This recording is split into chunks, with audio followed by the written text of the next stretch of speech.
Halo guys, kembali lagi bersama WSS Masa Bercerita. Pada tahun 2014, dunia dikejutkan dengan sebuah kejahatan yang brutal dari seorang wanita lansia yang bernama Cynthia DeBaca.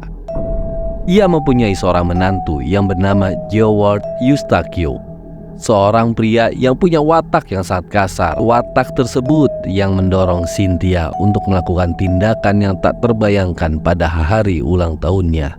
Mau tahu ceritanya guys? Jadi begini ceritanya. Cynthia DeBaca lahir pada 11 Februari 1951. Kehidupan awal Cynthia DeBaca sebagian besar masih sangat dirahasiakan. Namun diketahui bahwa ia sudah menikah, memiliki seorang anak, dan akhirnya menjadi seorang nenek. Suaminya juga sudah meninggal dunia. Dia meninggalkannya untuk mengarungi kehidupan seorang diri. Cynthia melahirkan seorang anak perempuan bernama Laura Salinas yang tumbuh dengan bahagia. Dan saat dewasa dia menikah dengan seorang pria yaitu bernama Jeward Eustaquio. Pada awal tahun 2000-an, Cynthia yang sudah menjadi nenek menderita stroke berat dan membuatnya tidak mampu melakukan sesuatunya sendiri dan selalu bergantung kepada orang lain. Karena hal itu juga yang membuat kemampuan bicara, keseimbangannya, dan gaya berjalannya pun menurun secara signifikan. Laura, anaknya Cynthia, khawatir akan kesehatan ibunya. Lalu dia memutuskan untuk memindahkan ibunya ke rumahnya di Fallbrook, California, yang ia tinggali bersama Jeward, suaminya, dan anak-anak mereka. Kepindahan ini terjadi pada tahun yang sama ketika Laura dan Jeward baru menikah. Jeward adalah seorang anggota militer yang dikenal dengan metode pendisiplinannya yang ketat dan seringkali keras. Dia sangat vokal menentang kebiasaan mertuanya yaitu Cynthia yang suka merokok di dalam rumah, apalagi di dekat cucu-cucunya. Dia marah banget.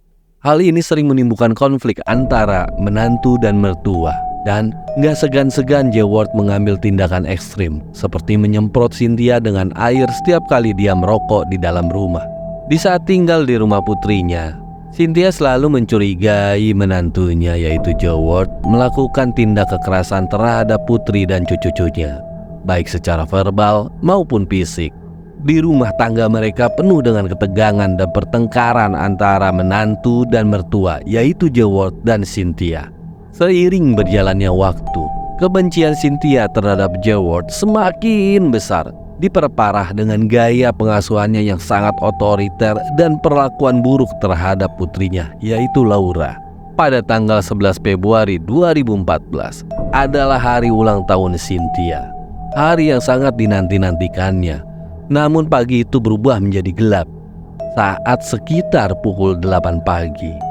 Di saat keluarga sedang bersiap-siap untuk menghadiri lomba mengeja cucu perempuannya Cynthia, Jeward menantunya mengkritik pakaian Cynthia dan menyebut penampilan Cynthia tidak rapi. Komentar ini menjadi puncak kemarahan Cynthia. Alih-alih mengganti pakaian, Cynthia malah mengambil pistol dari apartemennya.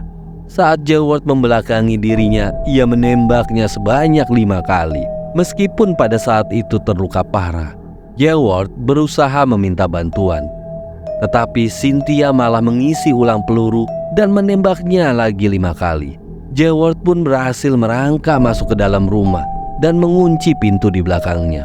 Dengan emosi yang sudah memuncak, Cynthia pun menembak melalui pintu, menembaknya lagi sebanyak 5 kali untuk memastikan lagi kematian menantunya. Setelah kejadian tersebut, Cynthia melanjutkan perayaan ulang tahunnya. Dia pergi ke Denny's untuk sarapan, lalu ke kasino untuk berjudi, dan akhirnya ke kedai kopi favoritnya. Seakan tidak terjadi apa-apa pada saat itu. Sementara itu, para tetangga yang mendengar suara tembakan, mereka pun memanggil polisi. Di saat polisi datang, mereka menemukan tubuh Jeward yang sudah tidak bernyawa. Mereka pun menelusuri bukti-bukti yang mengarah ke arah Cynthia. Tidak lama kemudian Cynthia pun ditangkap oleh pihak kepolisian di kedai kopi favoritnya. Pada saat penyelidikan dan sebelum persidangan, awalnya polisi mencurigai salah satu putra Jeward. Namun mereka dengan cepat mengalihkan fokus mereka ke Cynthia. Selama wawancara, Cynthia mengungkapkan rasa bencinya terhadap menantunya. menggambarkan menantunya sebagai orang yang kasar dan menegaskan bahwa tindakannya adalah hanya untuk melindungi keluarganya.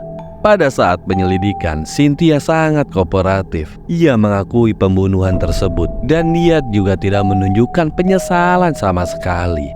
Tetapi malah dia merayakan dengan sukacita setelah mendengar kematian menantunya, yaitu Jeward.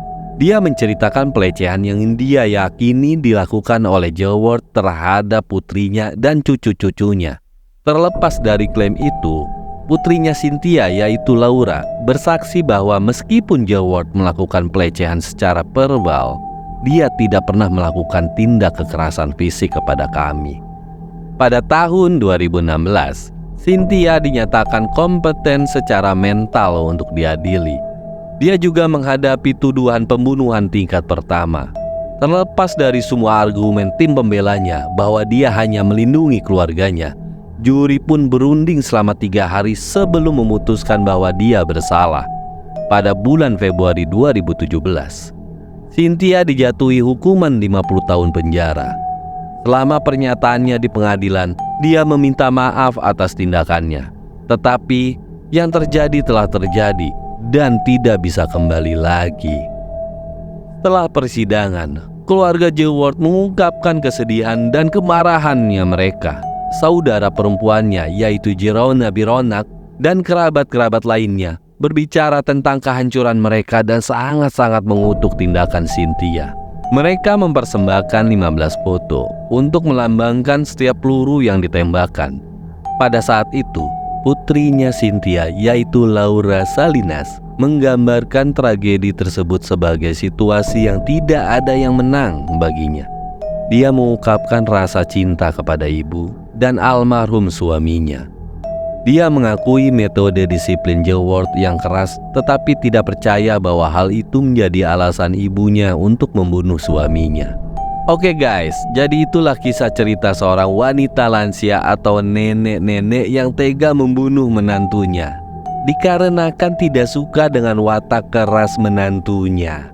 Dan dia juga selalu menyatakan bahwa apa yang dilakukannya adalah atas dasar kasih sayang kepada putri dan cucu-cucunya.